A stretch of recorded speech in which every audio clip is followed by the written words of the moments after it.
In the small village of Belle Rivière, where the scent of sea salt mixed with ripe fruit, there stood an ancient guava tree at the edge of old Miss Caro's yard.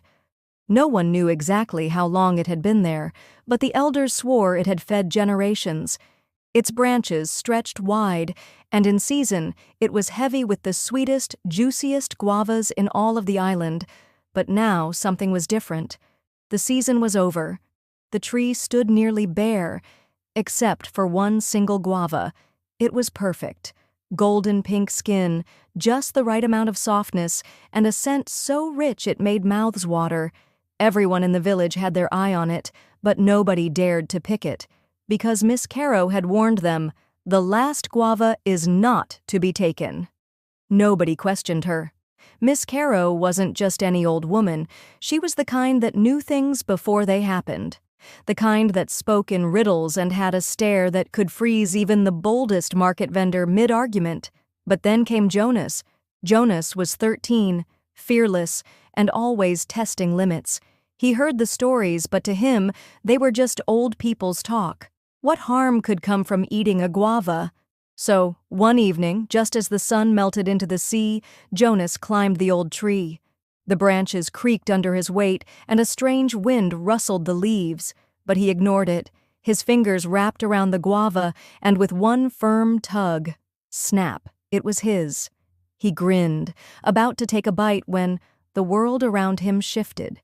The tree beneath him disappeared, the houses faded, the sky darkened, and suddenly, Jonas was standing alone in a misty forest he had never seen before.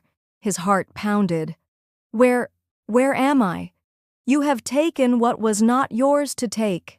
The voice came from the shadows, deep, ancient, and heavy with power. Jonas turned wildly, but he saw no one.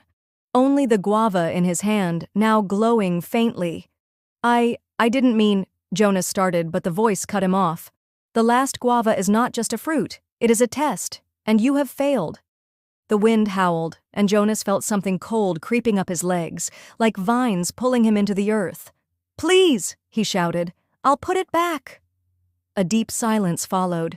Then the voice whispered, Return what you took, and you may yet be spared. Jonas didn't waste a second. He dropped the guava, and the moment it hit the ground, whoosh! He was back in the tree. The sun was still setting, the houses were back, the village was normal. Gasping, he scrambled down and ran straight to Miss Caro's house. She was sitting on her veranda, rocking slowly, as if she had been waiting for him. You saw, didn't you? She said, her eyes knowing. Jonas, still breathless, nodded. Miss Caro smiled, but her eyes were serious. Now you understand. Some things in life are not just for the taking. Respect what is sacred, Jonas. Not everything that looks sweet is meant for you. From that day on, Jonas never touched another guava from that tree, and every season when the last one remained, he made sure to warn the younger children, leave it alone, it's not just a fruit.